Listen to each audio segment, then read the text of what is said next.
Oh, welcome back, you lovely weirdos. It's your #1 Fat Asian coming to you again with another FIFA 17 experiment. Today, I'm super hyped for this one, man, because I, for the first time, have no real bearing of where this experiment is gonna go. And this one is a match of the heavyweights. A suggestion in the comment section asked me, do South America versus Europe.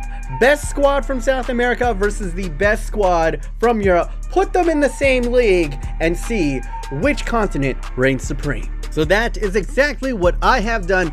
I've assembled not only the best 11 that Europe has to offer, all of their subs are world-class European players, and I put them all on Real Madrid. Why I put them on Real Madrid? They've won the most European championships. I honestly didn't think that much about it. Okay, don't get triggered. Don't get triggered. So for the starting lineup of Europe, you knew that he had to be on there. Cristiano Ronaldo is going to be on the left wing.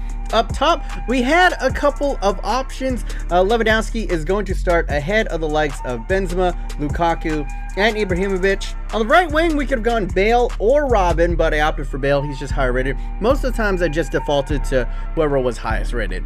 At the cam position, you have Ozil. Behind him, you have Iniesta, De Bruyne, Isco, David Silva. At a rating of 89, I think Luka Modric is actually the highest rated center mid in the game. As you can see on the bench, we have the likes of Andres Iniesta, Toni Kroos, and Nangolan, as well as Isco. On the other side, you have Paul Pogba. You can debate all you want in real life if he's, you know, one of the best midfielders in the world, but in the game, he is fantastic. Personally, if we're going real world, I'd probably put Iniesta in there right above Kroos, but we're going overall rating, you gotta put the hyper athletic Pogba in there. Left back position, probably the weakest in this team. As you can see, Alba is going to be the starting one ahead of the likes of Alba, who had kind of a mediocre season with Barcelona. Then at the center back position, you got embarrassment of riches. You got Sergio Ramos combining here with Boateng. Behind them, you have the likes of Hummels, Chiellini, Pepe. The list goes on and on. At the right back position, you have the highest right back in the game, and that is Philipp Lahm. Behind him, you have Carvajal. At the keeper position, though, it is just filthy. Not only do you have Manuel Neuer, you have David De Gea, Courtois, and then I could have kept on putting even more and more on here, but it was like 3 keepers is all you're going to need. And I forgot to show you who's behind Ronaldo. You have Marco Reus and Hazard out there. I think they'll be fine. So as you can see, this team is 2 to 3 spots deep with world-class players from Europe. And representing South America, I'm giving you the Brazilian team Santos. You know, the team that brought us the likes of Neymar and Pele, arguably the greatest player of all time. I thought it'd be fitting to go ahead and use them. They're going to play the same formation, 4-3-3. And as you can see, starting out over here, and their starting lineup is Neymar. The Brazilian played for Santos, so it's only fitting that he's in this lineup. Behind him, you got the likes of Coutinho, and then Sanchez kind of, and then Costa. They actually not all that great at the left, you know, wing position past Neymar, which I thought would be interesting. I thought South America would do a little bit better than that. And then up top, you got the best striker in the world right now, or at least the highest rated one, in the biter, Suarez. Behind him, you got the likes of Higuain, Aguero, Sanchez, Dybala. I mean, they really had... The issue with South America is they have too many, like, fucking strikers. They don't have enough of everything else. This is going to be the big thing that pushes South America. They have MSN. They have a lot of great attacking talent. Maybe not so great on the back end, but we'll get to that in a second. Lionel Messi goes up there. Behind him, you have the likes of Willian, and then you have, you know, Sanchez, who could also play out there, and then Costa can kind of play on both sides. Now, at the cam position, you have James Rodriguez of Real Madrid and Colombia. Behind him, not all that great at cam. You have Banega, you have Dybala, who can also play a little bit of cam, and then you got Pastor. At the center mid position, I'm playing Di Maria, which probably is a little bit cheating, but he can, as you can see right here, he can play cam and center mid if you want to. Behind him, I mean, midfield, the depth is not nearly as good as Europe, I must say. So behind him, you have, you know, Casemiro from Real Madrid, Fabinho from Monaco, who, I mean, remember, this is career mode, so they will be raising up because they're younger and they have high potential, but I don't know. If we're only doing one season, which is the sim that we're going to do today, I don't know if it'll truly matter. They do have one of the best midfielders in the world, and that is Arturo Vidal at the center mid position, as you can see on the other side. And then you can see right here, you have an aging Mascherano that you could also put in there. Left back position, they do have the best left back in the world in both real life and in FIFA, and that is Marcelo, the Brazilian. Behind him, you have some pretty good damn left backs. Here you got Felipe Luis, Alexandro, not all too bad. And yes, somehow, this is how thin the depth is in South America.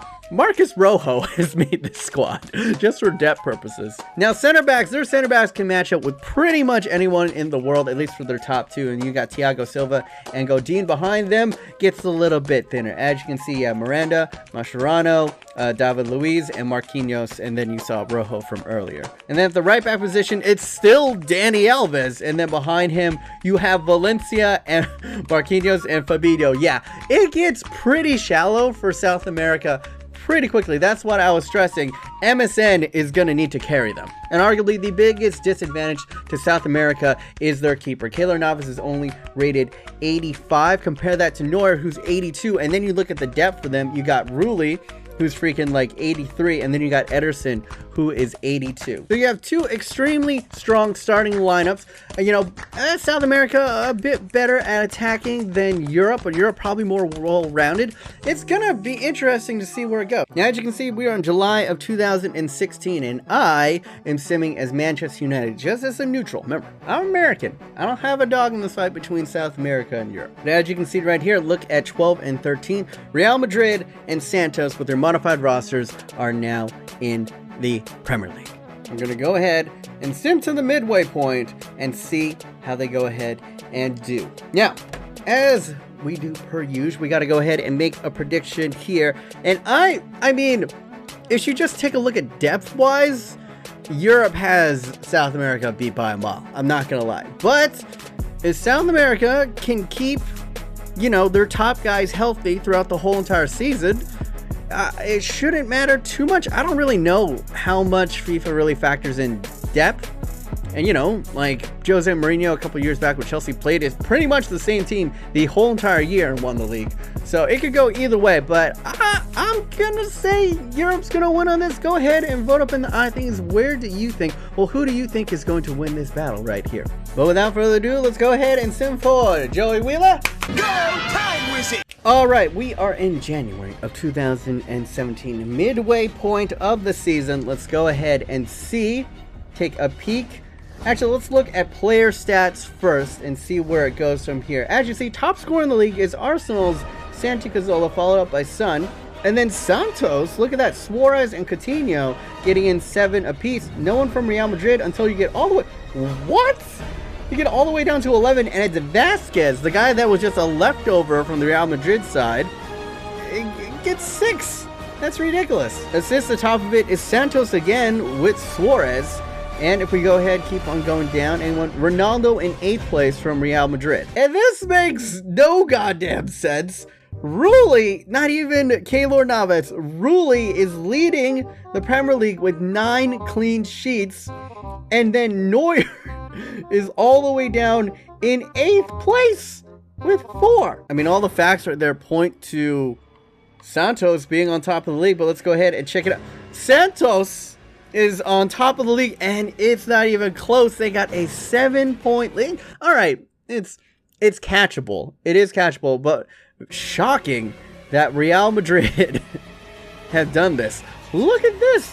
Look at this. Santos has only lost one the whole entire season, and they're just banging in the goals. 38 goals compared to 29 for Real Madrid, and they also possess the best defensive record in the league. All right, reset your votes now. I know you can go ahead and re-click it. I think a bunch of you guys are probably going to click South America, but it's a long season, and this is what I said. It takes one injury to that starting squad of Santos, and it's...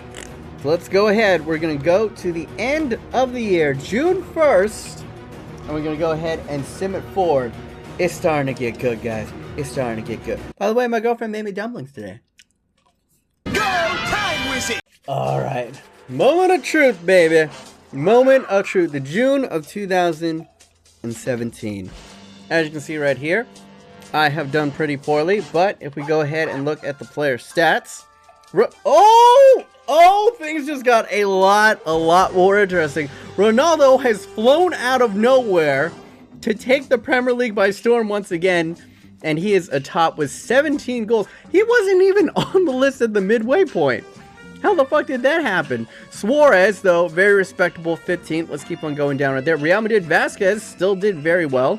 And then Coutinho did well. So they're like neck and neck right here. Santos Casemiro got 10 as well from a CDM position. Damn, they scored a lot of goals. But Suarez is atop the assist leaderboard right here.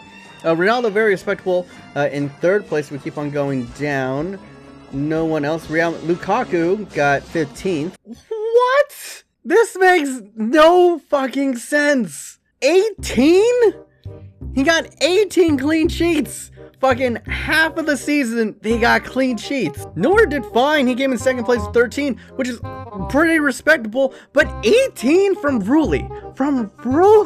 What is he, like 83 rate? This makes no sense. The position that Europe on paper had the statistical best advantage in ends up being the complete opposite when actually sent. Let's go ahead, take a look. Who is on top? It is Santos with a gargantuan 93 points.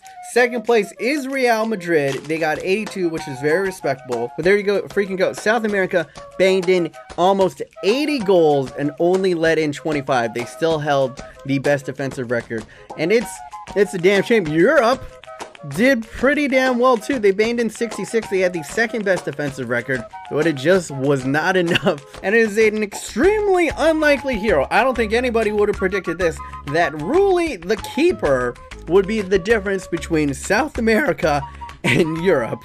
So yeah, if you ever want to have a debate, who produces the better footballers, South America or Europe?